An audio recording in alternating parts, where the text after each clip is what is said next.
So let's talk about how the Ouroboros has a good chance to screw over the entire game.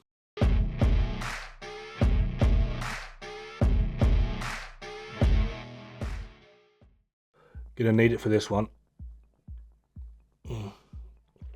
Alright. I was planning on leaving a lot of my math until the weapon is actually out. However, I keep up to date with both Azumann's and IKEA's work pretty regularly, and they've both come to the exact same number-wise conclusion. They've not expressed an opinion on it yet, so I'm going to express my opinion.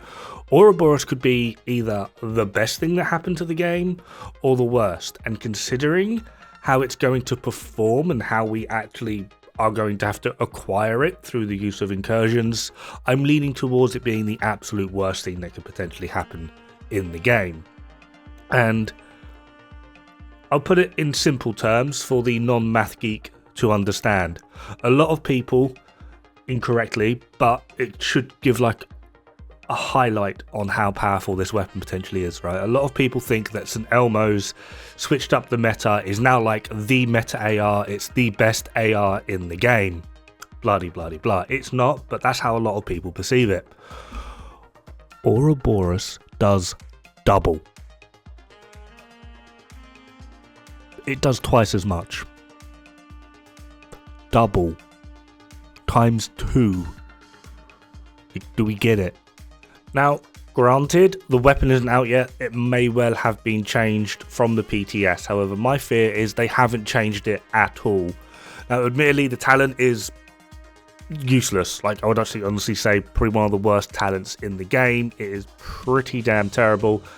And on this note, if someone comes to me and goes, oh, but PvP, I don't care. Like, it's not going to make a difference at all. Like, it isn't. Shut up. You're going to get shocked once. You're going to get foamed once. Maybe per mag, and that's if you hit them with a status.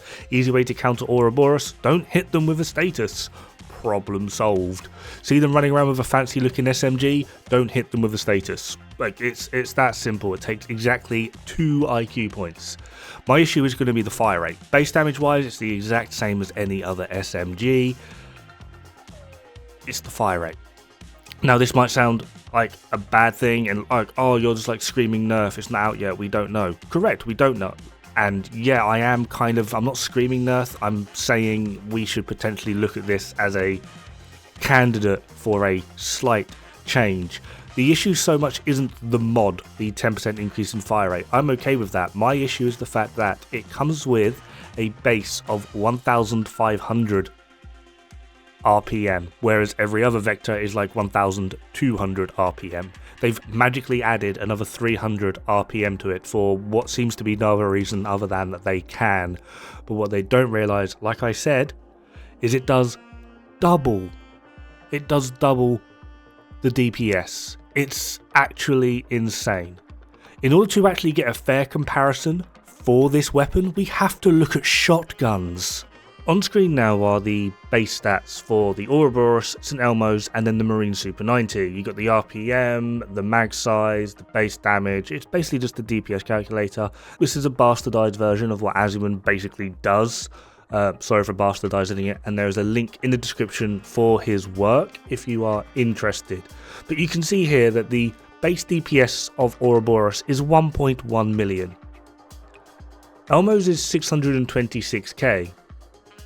In order to get a fair comparison, like I said, Marine Super 90, the highest DPS shotgun in the game, 1.1 million. Admittedly, it's 1.173416, where Ouroboros is 1.111825. So the Super 90 is still winning, but then we're going to be looking at things of like overall performance. How long does it take to reload? If we start going into sustained DPS for the Ouroboros as well as the St. Elmo's, there's going to be looking at the modded.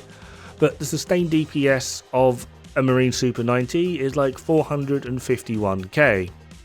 The modded, including the full magazine, all 70 rounds, it's modded reload, blah blah blah, it's 421k on St. Elmo's. Ouroboros, 636k. Total magazine damage. This is the one part where the Marine Super 90 does win, but then it is a shotgun. It hits very hard at base. We're at like 3.5 mil. Elmo's 1.7 mil. Ouroboros 2 mil. Do we get the picture yet? Like, Ouroboros is stupid. The only argument for most weapons against Ouroboros is the range advantage, but with that level of DPS, it mostly isn't going to matter at all. Now, just because we all like numbers here, I went with the standardized sort of like high DPS St. Elmo's build, 4-piece strikers, Coach's mask, chest gut, chest with obliterate. We're at 58 crit chance, 161 critical hit damage, plus Coach's mask puts us a bit higher.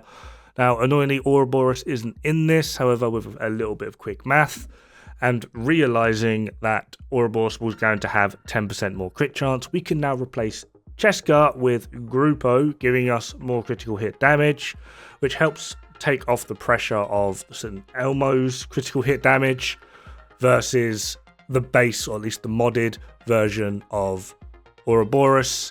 And I just put these into a build, essentially, and yeah, we can see that like Ouroboros does actually end up with more critical hit damage. It's slightly lacking behind on the headshot, but it doesn't matter. Ouroboros will do 70%, 77% more DPS. 77%. Yeah. This could very, very quickly potentially become a problem. And it's going to become a problem for those that don't have it. I'm not sure how incursions are going to work. No one does. However, it is very quickly going to become a game of who has and who hasn't. If you have Ouroboros, you're mostly going to be set. If it releases how it was in the PTS, Ouroboros is going to be a huge boon for those players, both PvE and PvP.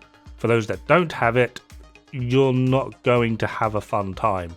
People with Ouroboros are basically going to be carrying you. If you're fighting someone with Ouroboros in PvP, talent aside, they're still going to do twice your DPS. Essentially, like 70% more DPS. This weapon is so untuned and so unbalanced, it's actually unreal. Now, I hear the people that are like, oh, we just want to have fun though, we like the power creep, getting more and more powerful, like maybe there's like more powerful stuff coming in the game and like harder difficulties, maybe we need to get open world legendary, blah de blah de blah. That's fine, I hear that, I'm all for that, but for the moment, while we don't have those things, why the hell do we have this weapon? It is ridiculous. It shouldn't exist in this state. It is essentially too powerful.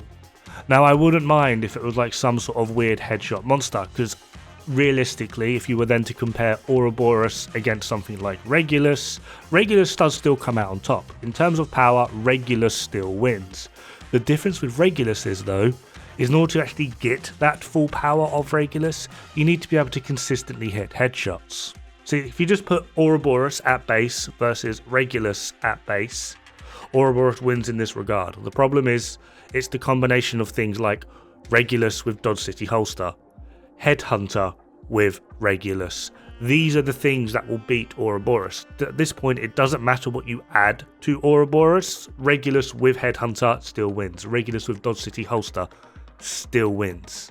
Now, this might also kind of seem like a problem. Regulus is that good. However, like I said, you need to be able to hit headshots. You need to train yourself to be able to hit consistent headshots. It takes people months and months of practice to be able to consistently hit those headshots. With Regulus, they're able to do those incredible feats, doing legendary DUA in 8 minutes, doing legendary capital building in 5 minutes. With Ouroboros, you're not going to get those 5 and 8 minute times, but you're going to get 7 and 10 minute times with little to no practice. Now, like I said, for a lot of people this sounds like fun and good. However, it's going to damage the overall performance economy within the game. It is literally going to lead to, have you got Regulus? No. Have you got Ouroboros? No. Get out. It's going to get to a point of where there's literally going to be no reason to run anything other than a Regulus build or an Ouroboros build. That is literally it. That is how stupid this weapon is. Now, like I said, maybe this weapon gets changed and it doesn't actually release how it did in the PTS, in which case I'm an idiot and this video is very quickly becoming redundant. However, it's not really like massive to actually change things up in favour of the player. So have fun, good luck, don't die, it's bad for the health.